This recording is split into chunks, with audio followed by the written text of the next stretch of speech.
Hello, friends. This week we have Professor Julia Rucklidge, who is a clinical psychologist and the director of the Mental Health and Nutrition Group at the University of Canterbury, New Zealand. This discussion covers many topics, but chiefly why have we underplayed the role of nutrition in relation to our mental health, and why is nutrition so crucial to our mental well-being? Professor Rucklidge's book, The Better Brain, is out next month, and her free online course is available now. Hope you guys enjoy. All the best. Dr. Julia Rucklidge, thank you so much for coming on to the Earthly Delights podcast. Oh, thank you for inviting me. I'm delighted to be here. Lovely stuff. First and foremost, what is the crack? How are you keeping? How am I keeping? I'm keeping pretty well. I mean, we're really lucky here in New Zealand. We are essentially at this stage in time. I mean, this can always change tomorrow.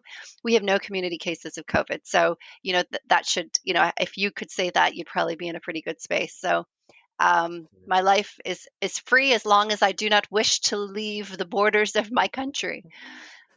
Which is okay in summer, but I do have family who are in the UK, and it would be nice to be able to see them. And I haven't seen them in over a year. Wow. So And that is the downside. the travel restrictions, when do they stop? When did they stop? In March last year. Pretty much March last year, we closed the borders to anybody who was not a New Zealander or a citizen or resident.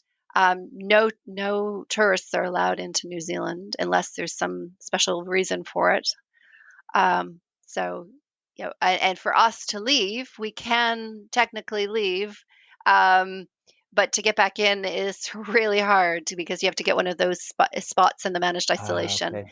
and there's not a lot of those. So at the moment, there's not another space until June or July. So you certainly can't leave on a whim or because of some emergency to go and see somebody who's getting sick. So you certainly can't do that.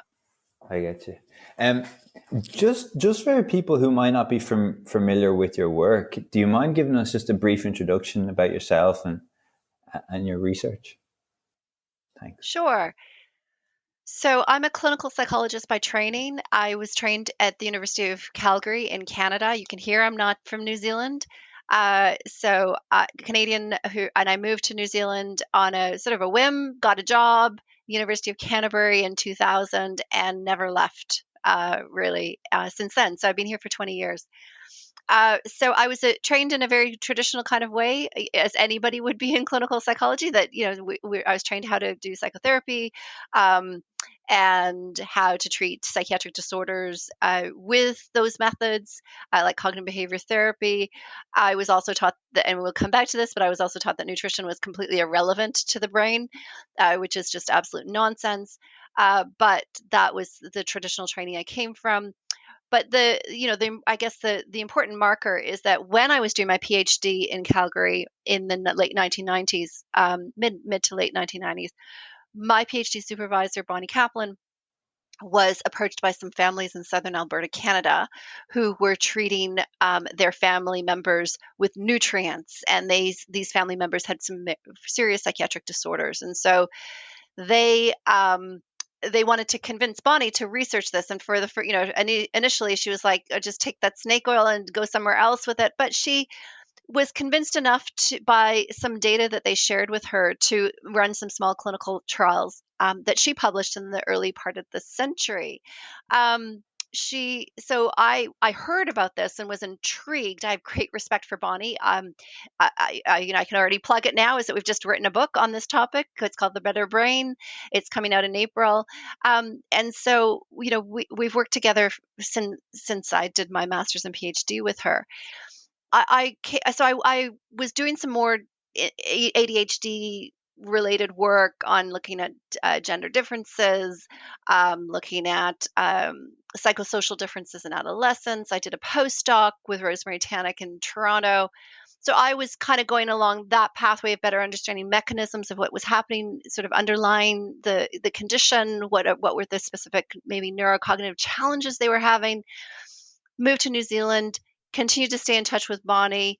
Eventually, I thought, you know what? She's got some interesting data here. And by then, that naivete you go through university with, thinking that We've got the answer to all, how to treat psychiatric disorders. I got that actually was probably not the accurate perception. Many people don't do well with our current treatments. My own data showed that. So I was hearing about these nutrients and I thought, well, it doesn't fit in with the way I understood the development of psychiatric disorders.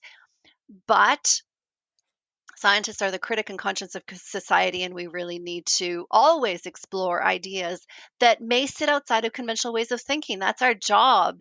We can be skeptical, but don't close the door, and that's something that's so important. And I think, unfortunately, with a lot of the polarization that's going on at the moment with in science, like it's either this or it's that, you're either pro or you're Mm-hmm. anti.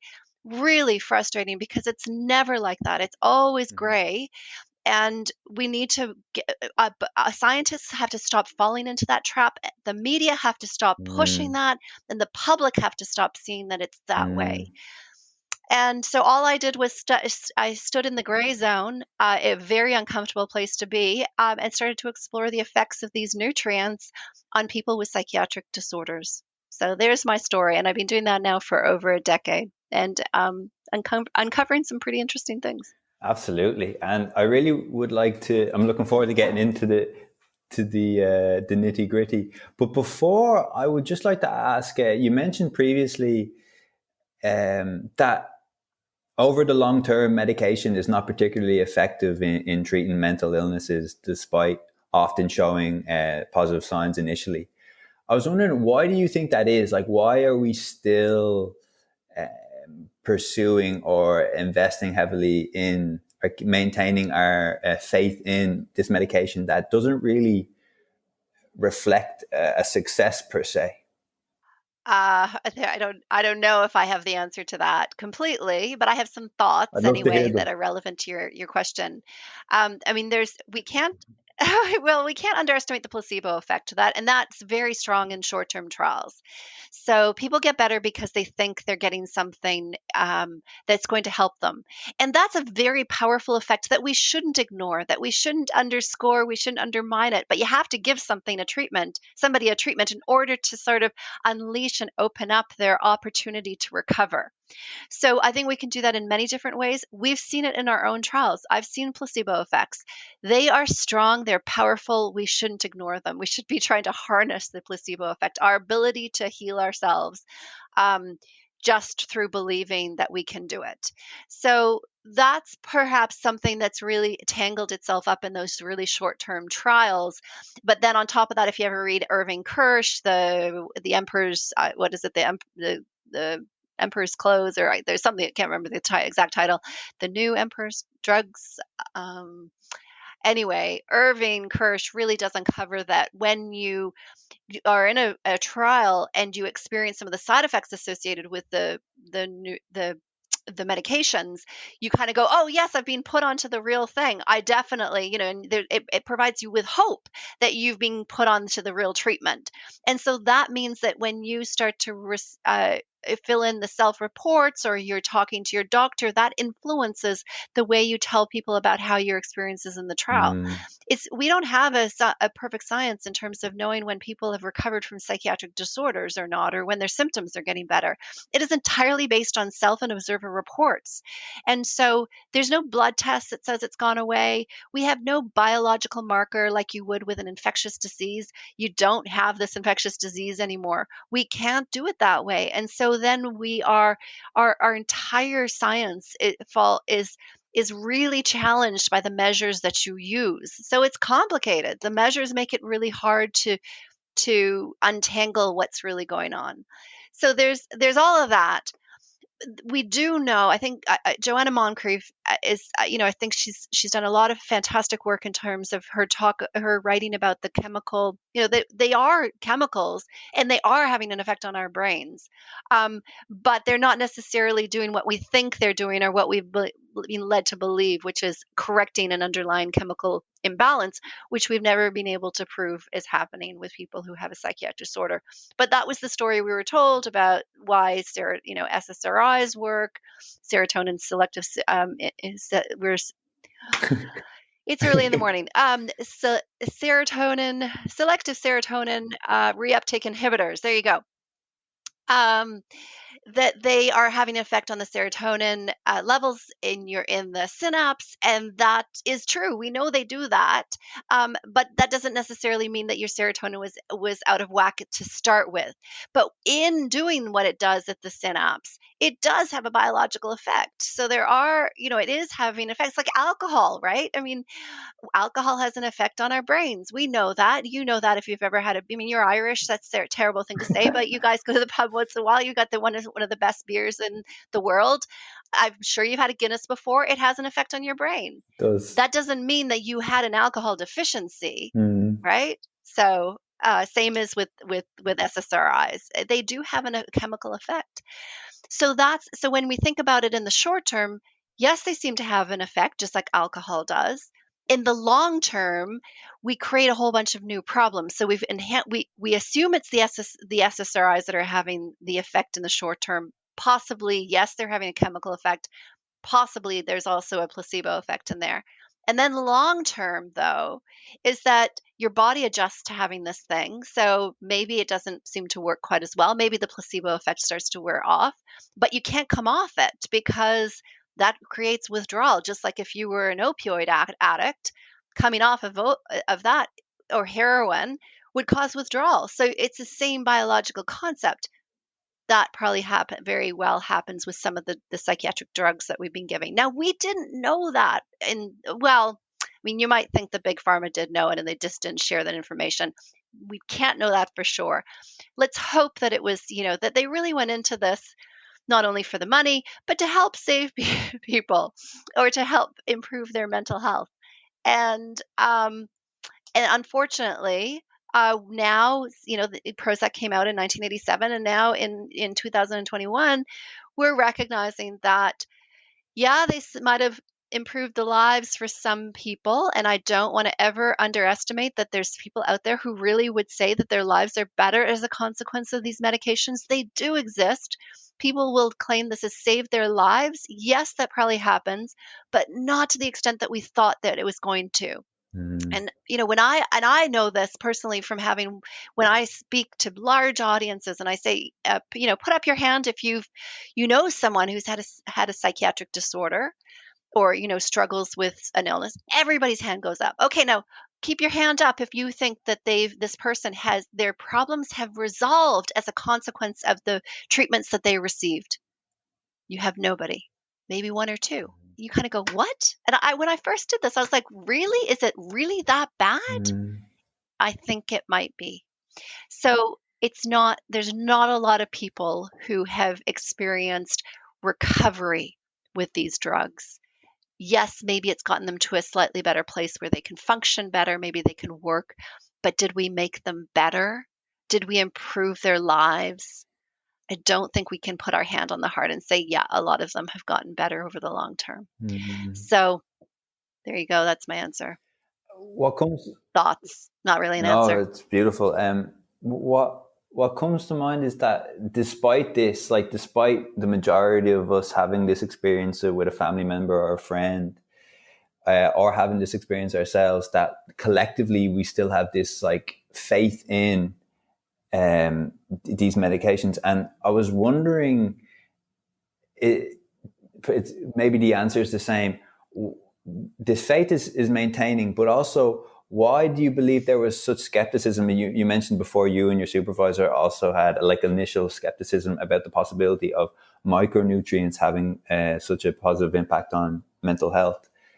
Why do you think the faith is remaining in Oh, I medication know. It's and such we are still why. skeptical of? I wish I could answer that question. I mean, it just, I even see it really clearly right now during this COVID environment. Absolutely, we need to be looking at solutions of trying to curb this absolute hideous crisis and this pandemic. Yes, we need to be looking at vaccines, but it seems like the entire story is about that is going to save us. And I think we're still, just as a society, are we just, have we fallen into the trap that the only way to ever get better and to heal is through pharmaceuticals? I think we're in a really strong, we're under a strong spell from the pharmaceutical industry, and we cannot underestimate how powerful they are. They're the most powerful industry in the world alongside the food industry. So they are power. They do influence politicians. They, they influence where money goes. They influence where research money goes.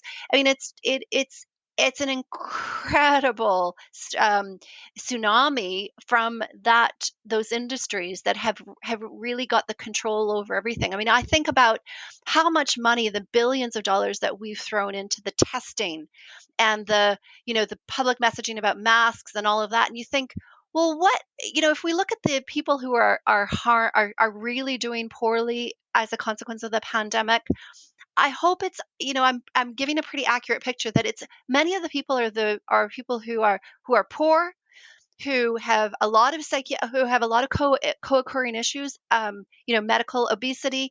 These are a lot of these are things that are lifestyle factors and things that are within our societal control. Mm-hmm. What would have happened? I mean, it's just and I know this magic wand will never go. This will never happen. But what might have happened if instead of doing what we did in terms of the massive amount of money that we put into all of that stuff, and we spend millions every day on our border control. What if we had done something about raising poverty? What if we'd done something about the housing, the fact that so many people live in really dense housing in close proximity? What if we had tackled this completely differently from a humanitarian perspective? And that, maybe some of the people, that it's got to do with a whole host of other challenges. Now, I know it's probably not everything, and I know that it's important that we find these medical treatments, but I guess I just worry that we do that at the peril of not thinking about the role that our lifestyle is playing in our health. Mm. So that means that when so that's just thinking about it. I'm just thinking about it in terms of the pandemic, and I'm sure there are people out there who will think what I've just said is terrible. I don't know. I don't know who your listeners are.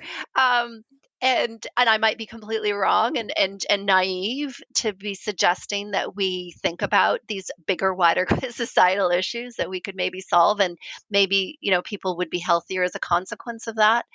So we've been, it's like we're under this fog that we think that these outside miracles will happen, these drugs are going to cure us. And so that lies in pharmacy, in the psychiatric world as well, is that we're just waiting for that magic drug that's going to cure these disorders, rather than kind of going, what environmental factors might be playing a really critical role in the expression of these illnesses. And that's where your nutritional environment is so important, that we are, I've talked about the pharmaceutical industry and how powerful it is. There's the food industry. And so we've got two things that have happened that are in a very short period of time. We've got the rise of the pharmaceutical industry promising us these miracle cures.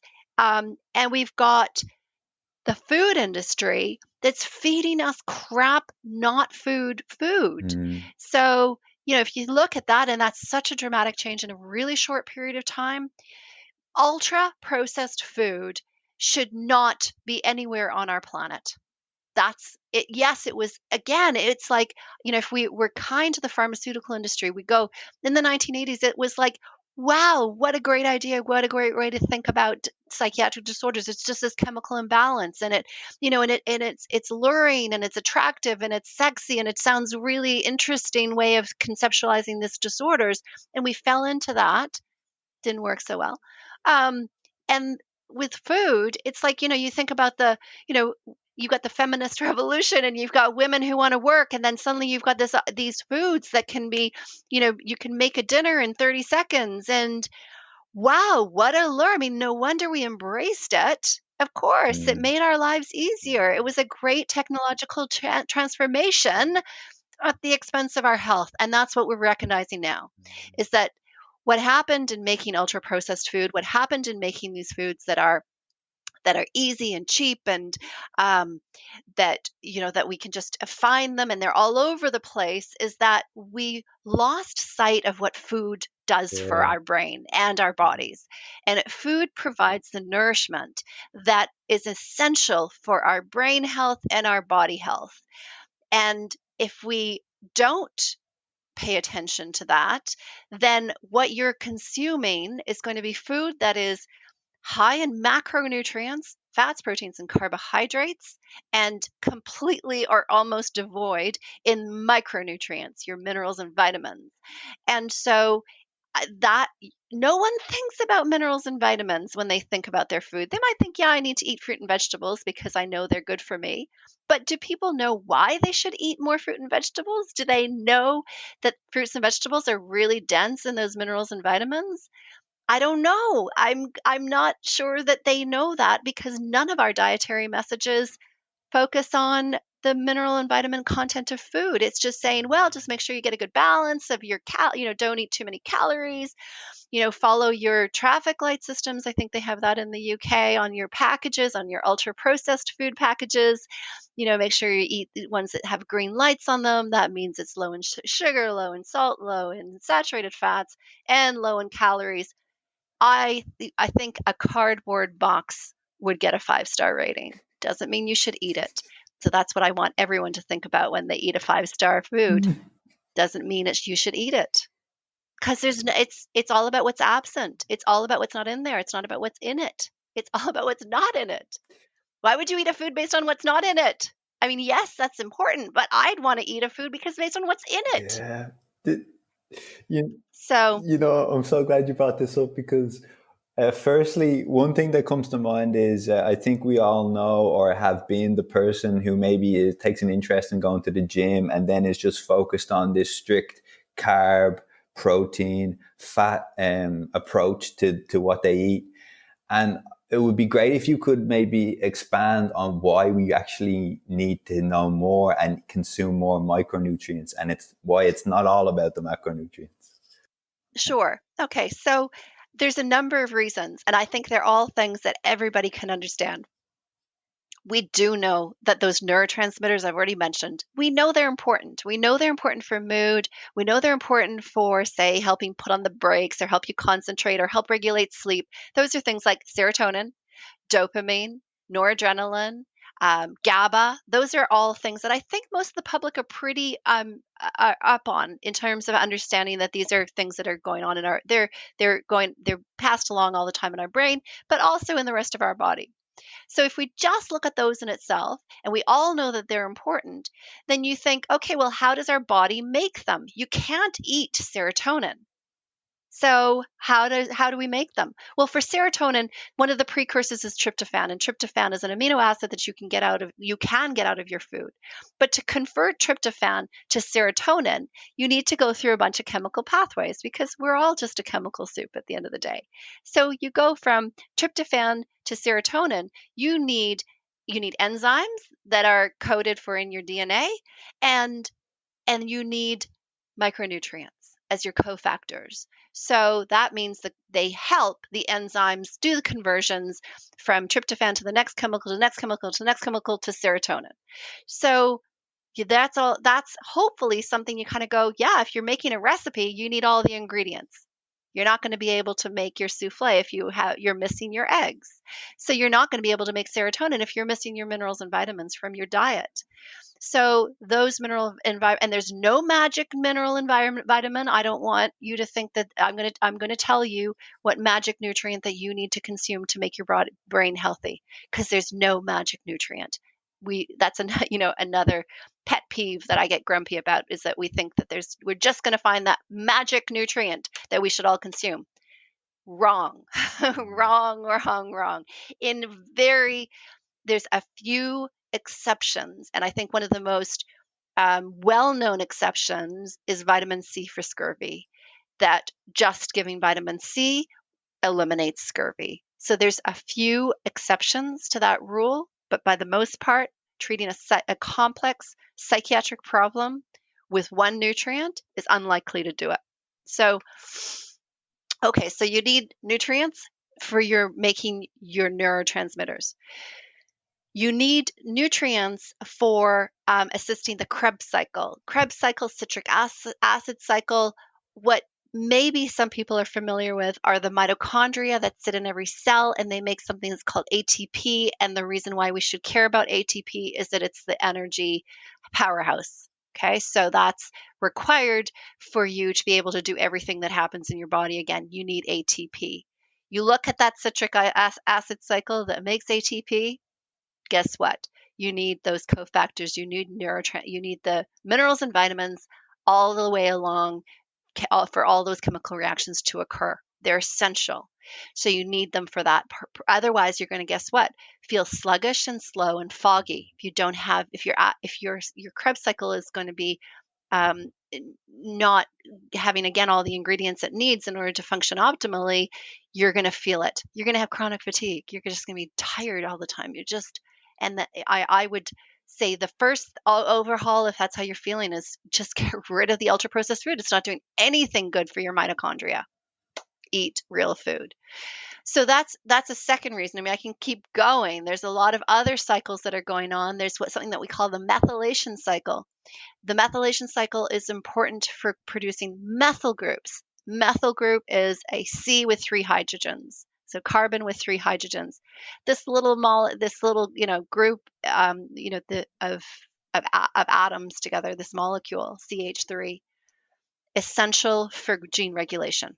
So we've come into a period of time where we really get that gene regulation is important. Turning your genes on and off, super important. It requires these methyl groups. Well, how do you make methyl groups? You need the methylation cycle. Guess what is required for the methylation cycle? Micronutrients. So I'm trying to get everyone to think about the biochemistry. Not that it's so, yes, it's complicated, but I'm hoping that the way I've explained it, and again, we explain it in the book. So just like to try we really think this is important for the public to understand, is that you need to get that this is happening all the time in your brain and your body, and you need to feed yourself an adequate amount of these nutrients in order for these things to happen. So that's just a few examples, but there's more. Obviously, there's more reasons why you need to take micronutrients, but I hope that's enough to kind of at least get people thinking that actually, in order for me to think, I need these micronutrients. Yeah, absolutely. And unfortunately, I think many of us feel that sluggishness, and then we think, oh, maybe we should get a coffee or some sort of energy drink, and that will, but that's not like the sustainable long-term solution. And also what you're saying, everyone wants the one. Not a sustainable. It's a good short-term solution. Yeah, absolutely. And also our urge to try and get, oh, this is the number one microvitamin that I need, or this vaccine will save us, is, I think, often as a culture we're not we don't take the perspective of needing the holistic approach to health. We just kind of want let me just pick this and pick this and I'll be fine. But there's no shortcuts to. And then I can keep living my crappy life. Yeah. Yep. Yeah, there's no shortcuts. Yeah. There's no shortcuts. And that's my worry with the It's not that a vaccine is bad. Absolutely not. It's going to save, hopefully, millions and millions of lives. But I just worry that we forget all these other things in our pursuit for that one magic treatment that's going to save us. I just wish we'd look at other things. I mean, I'm reading about the Spanish flu, just because. And they talk about how, it was really interesting how the people who died were these young, what were viewed as young, healthy men. That's what you hear a lot about the people who died at the Spanish flu. And I think, were they really that healthy? These were men who'd been at war for 4 years. How well were we feeding those men? We were sending them tinned spam. Were we? Did spam come out then? Spiced ham, like in a tin? So how nourishing was the food that we were giving these men? Were they I don't know. I'm just asking the question. I don't know the answer, but I'm kind of like, I'm not convinced that they were really that healthy. They- No, it's Maybe I'm fair. And wrong. even considering surely a huge majority of them would be suffering with some sort of post traumatic stress disorder as well, which is weakening the immune system. Possibly. Yeah. So sorry for Well, they do. listeners. I mean, one thing that we've learned, what I Sorry for listeners who are thinking, okay, I really enjoy what Dr. Rucklidge is saying, but can I hear some of the research and the hard evidence to suggest that my mental health, my health overall, will improve if I improve my microvitamins? Like, what is the research that you would like to provide for our listeners?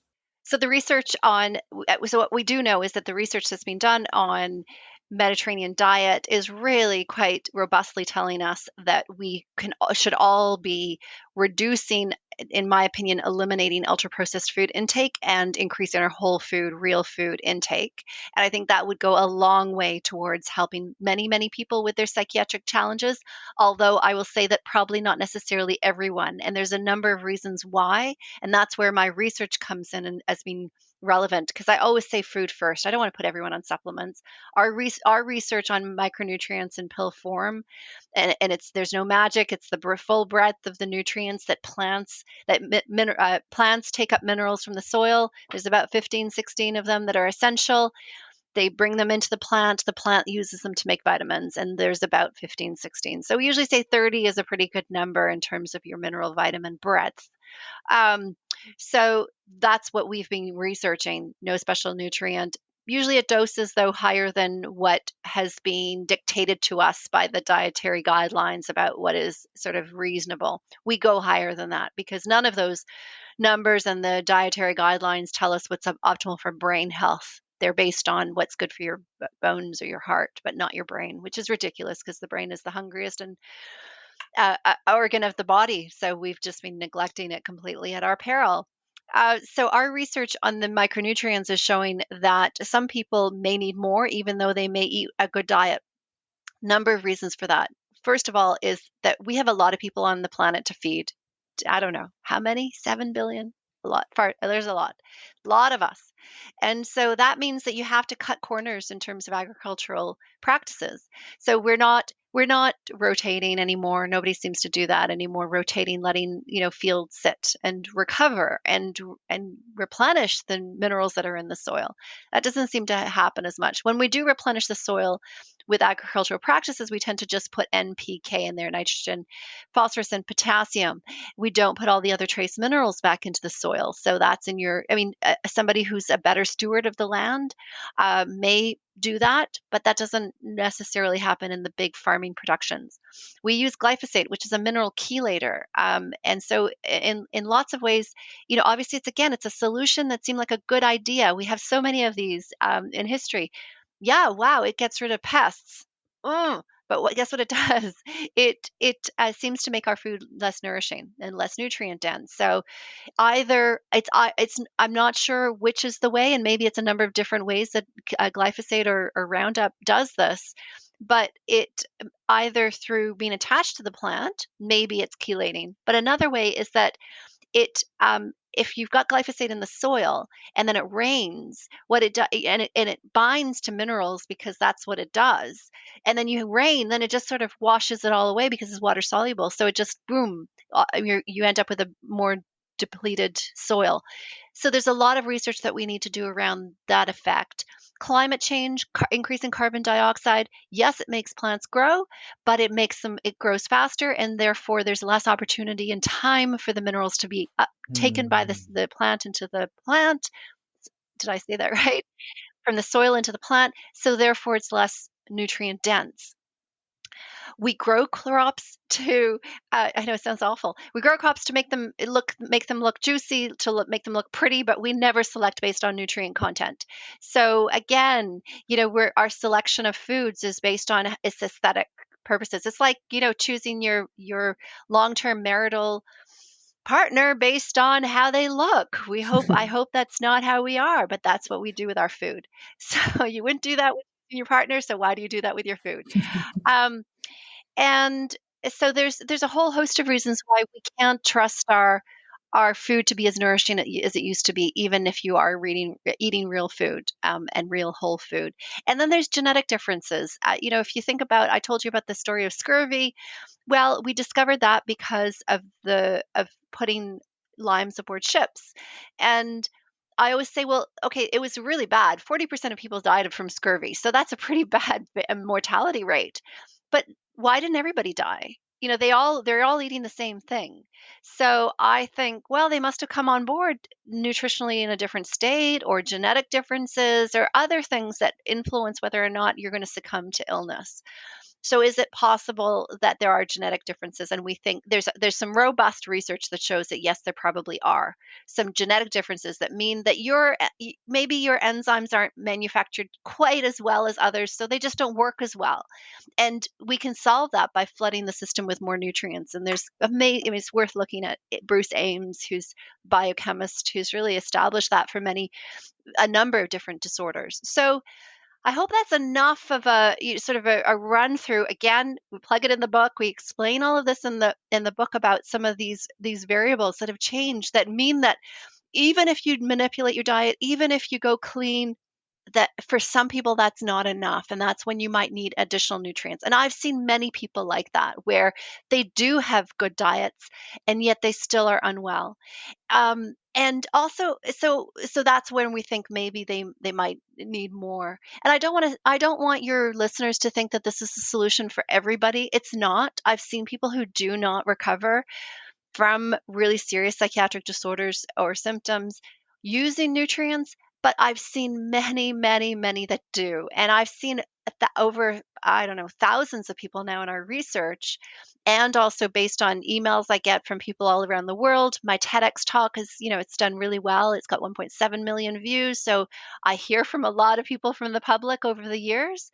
And so I've heard a lot of great stories of either manipulation of diet, changing their diet, and or adding in additional nutrients, and that's gotten them to a really good space. So it's definitely worth understanding that it's complicated and we're all different, and so our nutritional needs are different, and so a solution that works for somebody is not necessarily going to work for everyone. And I don't want to ignore all of the other contributing factors to mental illness, that if we could just eliminate poverty, or we could reduce the amount of trauma people are exposed to, which is impossible, but if we could start with domestic violence and hitting children, that would be a really good place to start, because we know that has a long-term effect on people's mental health. Absolutely. Just a few questions that I'd love to ask on the follow-up. Compared to some of the research on medication for, say, depression or ADHD, what are the side effects, or if there are any, with your micronutrient research? Yeah. So, I mean, that's a good question. Side effects that we see are typically mild and transitory. So and it doesn't seem to be a reason why people drop out of our studies. Very rarely do people drop out because of a side effect, although it has happened, but very rarely. Maybe a rash comes on and they think it's associated with the micronutrients, and so that might lead them to drop out. Headaches and nausea, very easily resolved with just making sure people take it with plenty of food and water. And there's some other things you can do as well to try to minimize the side effects. So overall, we've looked at safety over long term for people who take the nutrients. There hasn't been anything that's come out that's made us concerned about long-term side effects. I can never guarantee safety of anything. I mean, none of us can.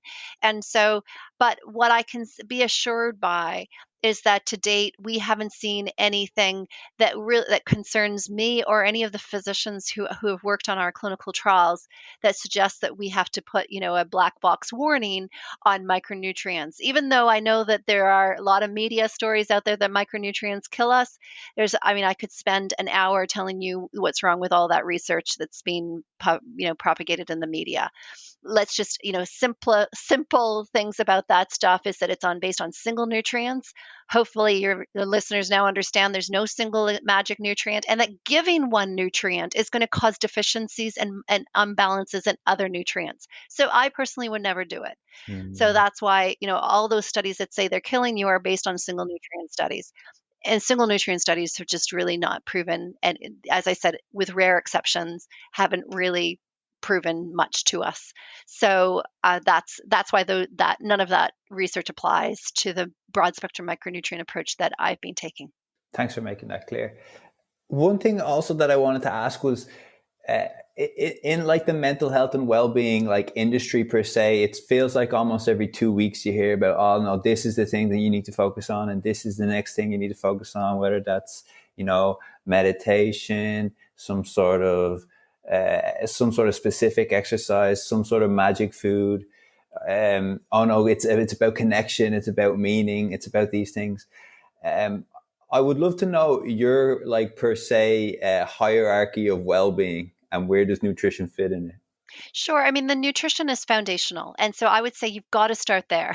That would be, it's foundational because of the biochemistry. It's going to support you if you go into psychotherapy. If your brain is well nourished, you're going to be better able probably to access psychotherapy.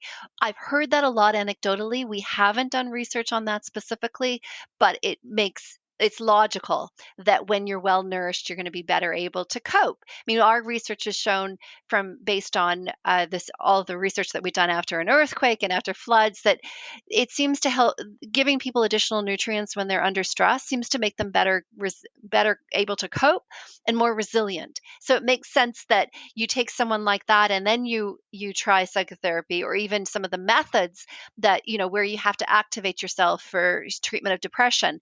You might be more able to engage in that if you've got a well-nourished brain. So to me, it's foundational, absolutely foundational. The first thing that we should all be doing and making sure that our children are well-nourished. So that's the first start. So then the next start would be, personally, if I'm under a lot of stress, then I would supplement with more nutrients. And so we've had a lot of stress in Christchurch, and that's the sort of an obvious place to start. And that's based on our research that I've done and I've seen internationally and globally. B vitamins have really stunningly been shown to be good at helping people with stress, and who isn't under stress at the moment. So that's a good, next sort of step. And then that's when I think you're able to engage in other lifestyle factors. Now, of course, all of the things that have been shown by research to be important for good mental health, I don't ignore. So make sure that you are exercising, on a daily basis. And I do yoga 2 to 3 times a week, and I try to be mindful, and I absolutely always prioritize sleep. Never gets compromised. Never ever compromise my sleep. So and then, good routines, making sure that you're well connected with other people, don't just work. All of those things are going to put us into a good mental health and physical health space. So that's my thoughts on that hierarchy. Wonderful. Thank you. But is there anything that you feel needs to be said right now for people who may not read your book but are interested in reading your book, but you need to say, hey guys, just I need to tell you this? Oh, that's in the book? I think I've already said it. I think I've said what's the clear message from the book, which is eat real food. And I've explained the reason why you should eat real food and why you should really pay attention. I mean, just remember, there's not a single study that's shown that the Western diet has been good for us for anything.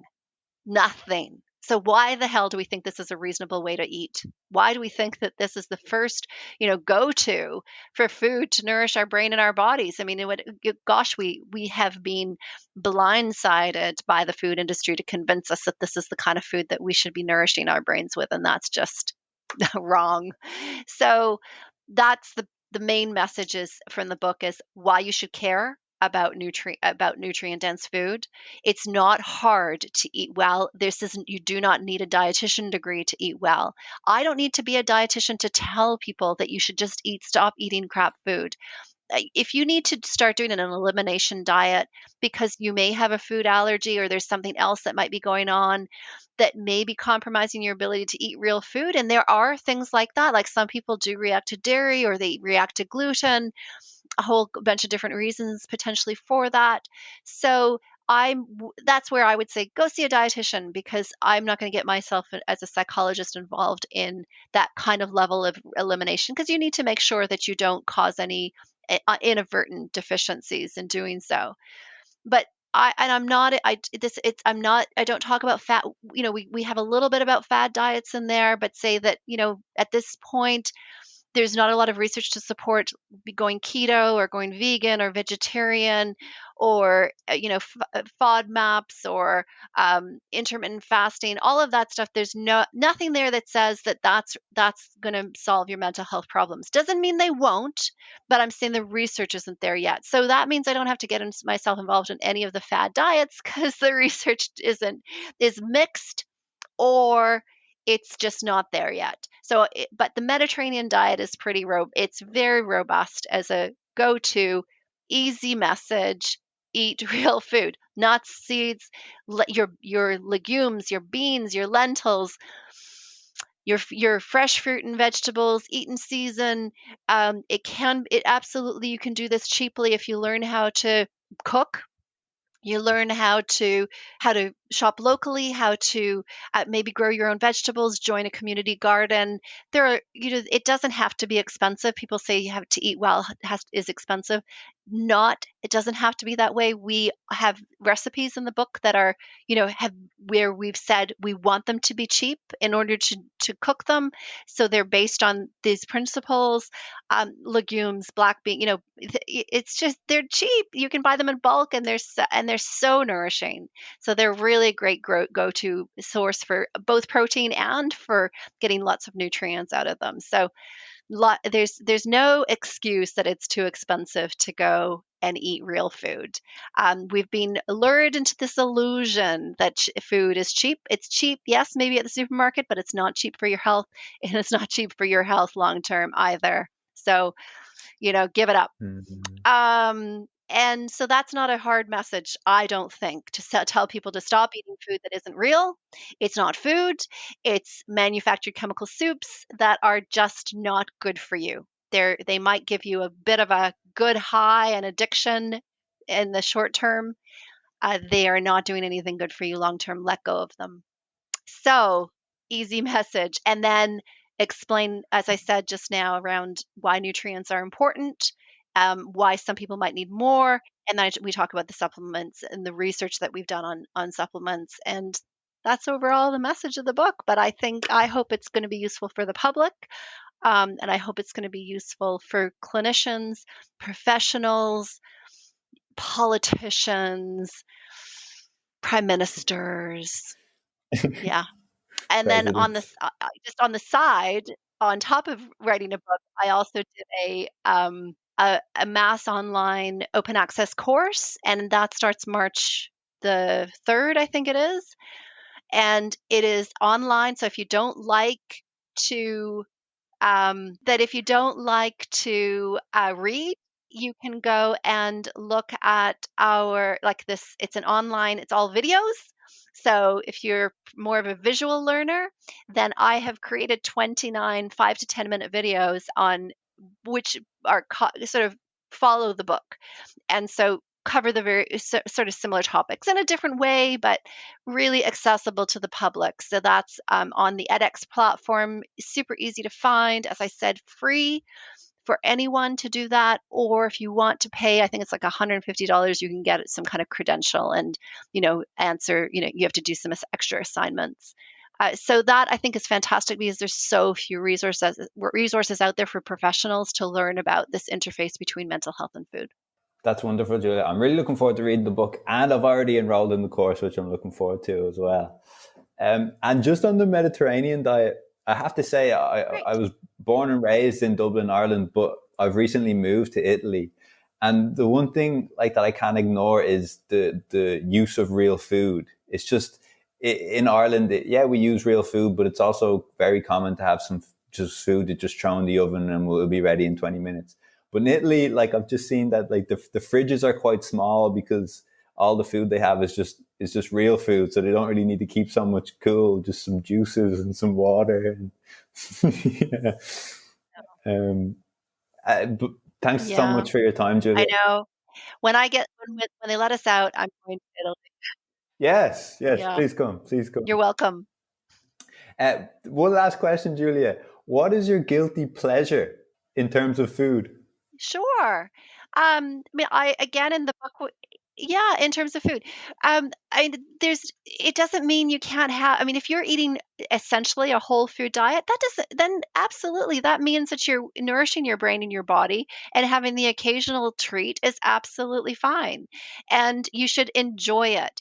I mean, I personally, I actually, by changing your diet, your tastes tend to change, and I just don't have that same need and desire for sweet foods that I would have as a kid. I grew up on a not a great diet.